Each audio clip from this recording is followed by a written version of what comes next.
பிஸ்மில்லாஹிர் ரஹ்மானிர் ரஹீம். இறை நம்பிக்கை. நம்பிக்கைக்குரிய நாயனே, நம்பியவர்களை கலங்க வைக்காத ஏகனே, உன்னை நான் பாராட்டுகிறேன். பாராட்டுக்கள் அனைத்தும் உனக்கே உரித்தானவை. நீ மனிதனை படைத்து அவன் வாழ்க்கைக்கு வேண்டிய அனைத்தையும் அமைத்துக் கொடுத்திருக்கிறாய்.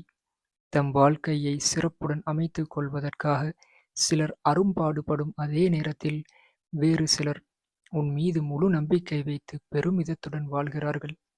இவர்கள் உன் மீது முழு நம்பிக்கை வைக்கிறார்கள். எனவே நீ இவர்களின் எண்ணங்கள் அனைத்தையும் நிறைவேற்றுகிறாய்.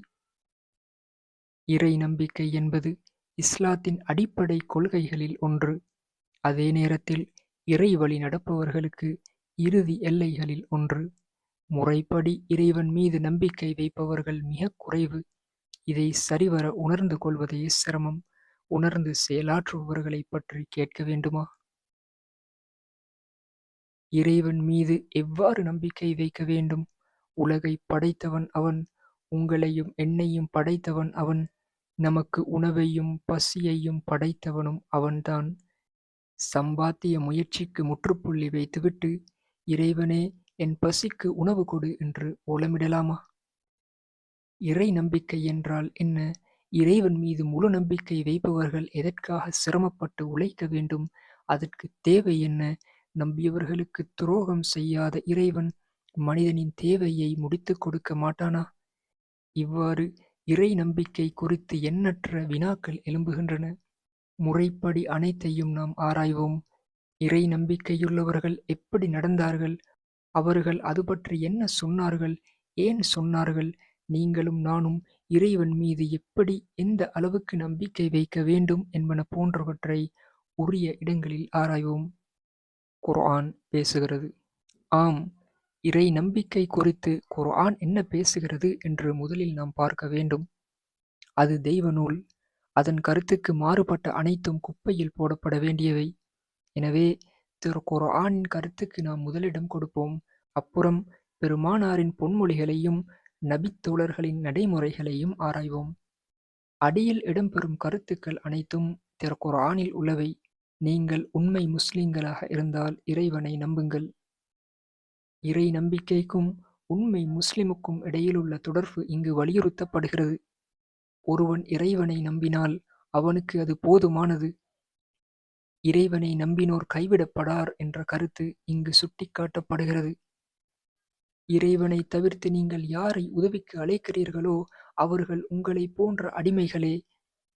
மனிதனுக்கு உதவி செய்ய தகுதியானவன் இறைவன் ஒருவனே. மனிதனுக்கு மனிதன் செய்யும் உதவி குறிப்பிடத்தக்கதல்ல. இறைவனை நீங்கள் நம்புங்கள், அவன் உங்களுக்கு உதவி செய்யக்கூடும். உங்களைப் போன்ற சாதாரண மனிதர்களை நம்பிவிடாதீர்கள். உங்களுக்கு ஏற்பட்டிருப்பது போல் அவர்களுக்கும் பல தேவைகள் ஏற்பட்டிருக்கக்கூடும். தம் தேவைகளையே முடித்துக் கொள்ளாத அவர்கள் உங்கள் தேவைகளுக்கு எப்படி உதவப் போகிறார்கள்? அவர்கள் மீது எப்படி நம்பிக்கை வைக்கலாம்? இந்த கருத்தை நமக்கு இந்த இறைவசனம் கொடுக்கிறது. இறைவனை தவிர்த்து நீங்கள் எவற்றை வணங்குகிறீர்களோ அவற்றால் உங்களுக்கு உணவு கொடுக்க முடியாது. எனவே இறைவனிடமே உணவை தேடுங்கள், அவனையே வணங்குங்கள். இந்த சிந்தனைக்கு விருந்து கொடுக்கப்படுகிறது. இறை நம்பிக்கை அடிப்படையிலேயே இறை வணக்கத்தை உருவாக்குகிறது. இறைவனை முறைப்படி நம்பியவர்கள் அவனின்றி அணுவும் அசையாது என்பதை முழு மனதுடன் ஏற்றுக்கொண்டவர்கள். கண்டிப்பாய் அவனை வணங்குபவர்கள். அவர்களுக்கு உண்மை தெரியும். அவனை தவிர்த்து வேறு யாரும் எதுவும் இந்த உரிமையை பெறவில்லை. நம்பிக்கை என்பது இறைவனுக்கு மட்டுமே சொந்தமான ஒன்று. என்றைக்குமே யாரையுமே அவன் மோசம் செய்ய மாட்டான். ஏனெனில் மனிதனைப் போல அவன் சுயநலம் கொண்டவன் அல்லன். எனவே உங்கள் முழு நம்பிக்கைக்கு அருகதையுள்ளவன் இறைவன் ஒருவனே. திருமறையின் கருத்துக்கள் மிக ஆழமானவை. இது போன்ற சிறிய நூல்களில் அவற்றின் உள்பொருட்கள் அனைத்தையும் இடம்பெறச் செய்வது சாத்தியமில்லாதவை. ஆயுள் முழுவதும் எழுதினாலும் அவற்றுக்கு வரம்பு காண முடியாது. என்றாலும் இறைவன் மீது மனிதன் வைக்கும் ஆதாரங்களாக இறை வசனங்கள் சிலவற்றை மேலே குறிப்பிட்டேன். இவ்வளவு போதும். மனிதன் எதை நம்புகிறான், எதை நம்பவில்லை என்பதை தெளிவாக எழுத முடியாது. சிலர் வான சாஸ்திரத்தையும் ரேகை இயலையும் நம்புகிறார்கள். வேறு சிலர் உடல் பலத்தையும் செயல் பலத்தையும் நம்புகிறார்கள். இவர்கள் தம் கையை நம்பி வாழ்கிறார்கள். மற்றும் சிலர் மற்றவர்களின் உழைப்பையும் உதவியையும் நம்புகிறார்கள். இவர்கள் அனைவரும் தத்தம் கொள்கைக்குத் தேவையான ஆதாரங்களை தேடி எடுத்து வைத்துக் கொள்கிறார்கள். வலக்கரத்திலுள்ள நேர்கோடு ஒன்று நடுவிரல் வரை சென்றுவிட்டால் அது செல்வத்தின் அறிகுறி என்றும், அந்தக் கோடு இடையில் துண்டிக்கப்பட்டிருந்தால் அது வறுமையின் பிரதிபலிப்பு என்றும் ரேகை நிபுணர்கள் சொல்வார்கள். இதை நம்புகின்றவர்கள் பலர். அவர்களின் கையைப் பார்த்த ரேகை நிபுணர் ஒருவர், உங்களுக்கு இன்னும் 2 ஆண்டுகளில் திரண்ட செல்வம் கிடைக்கப் போகிறது என்று சொல்லிவிட்டால் போதும். இவர்கள் 2 ஆண்டுகள் வரை அந்த கற்பனை செல்வத்தை எண்ணியபடி வானத்தை பார்த்து கொண்டிருப்பார்கள். இதற்கிடையில் அவர்கள் அந்த செல்வத்தை அடைவதற்காக எத்தகைய முயற்சியையும் எடுப்பதில்லை. கையிலிருக்கும் கோடுகள் இறைவனால் உருவாக்கப்பட்டவை. அவற்றை இறைவனின் எழுத்துக்கள் என்றும் சொல்லலாம். அவற்றுக்கு ஏதேனும் பொருள்கள் இருக்கத்தான் வேண்டும். என்றாலும் அந்தப் பொருட்களை சரிவரத் தெரிந்து கொண்டவர்கள் மிகவும் அரிது என்றே நான் எண்ணுகிறேன். இத்துறையில் அனுபவம் பெற்றவர்கள் எங்கேயாலும் இருக்கலாமே தவிர எங்கும் இருக்க முடியாது. அவர்களை தேடிப் பிடிப்பதே சிரமம். தேடிப் பிடித்து விட்டாலும் அவர்களிடமிருந்து உண்மையை வெளியில் கொண்டு வருவது மிகச் சிரமம். இந்தத் தொல்லைகளெல்லாம் எதற்கு? கைக்கோடுகளை நம்புவதை விட அவற்றை படைத்த இறைவனை நம்புவது சிறந்ததல்லவா? என்றாலும் மனிதன் இது போன்ற காரியங்களில் பெரிதும் அக்கறை வைத்திருக்கிறான். அனைத்துக்கும் இறைவனே காரணகர்த்தா என்பதை மனிதன் நம்பினாலும் அந்தக் காரணகர்த்தாவின் மீது பொறுப்பை போட்டுவிட்டு பேசாமல் இருப்பதற்கு அவன் மனம் இடம் தர மறுக்கிறது. அனைத்தையும் ஒதுக்கிவிட்டு இறைவன் மீது பொறுப்புக்கள் முழுவதையும் நீங்கள் போட்டுவிட்டால் அவன் உங்களுக்குத் தேவையான அனைத்தையும் கொடுப்பான் என்று பெருமானார் கூறினார்கள். இத்தகைய இறை நம்பிக்கையாளர்கள் அந்த காலத்தில் அதிகமாக இருந்தார்கள். அவர்கள் பெருமானாரை நேருக்கு நேர் நின்று பார்த்தவர்கள். அருகில் உட்கார்ந்து உரையாடியவர்கள். எத்துணை பெரிய பேற்றை அவர்கள் பெற்றிருந்தார்கள்! எவ்வளவு ஆழமான இறை நம்பிக்கையை அவர்கள் அடைந்திருந்தார்கள்! அவர்கள் மற்ற எவரையும் பின்பற்றவில்லை. மேற்குறிப்பிட்ட எந்த வகுப்பிலும் அவர்கள் சேரவில்லை.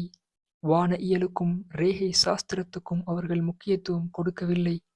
செயல் பலத்துக்கும் அவர்கள் பெருமை கொடுக்கவில்லை. பணத்தை கூட அவர்கள் மதிக்கவில்லை.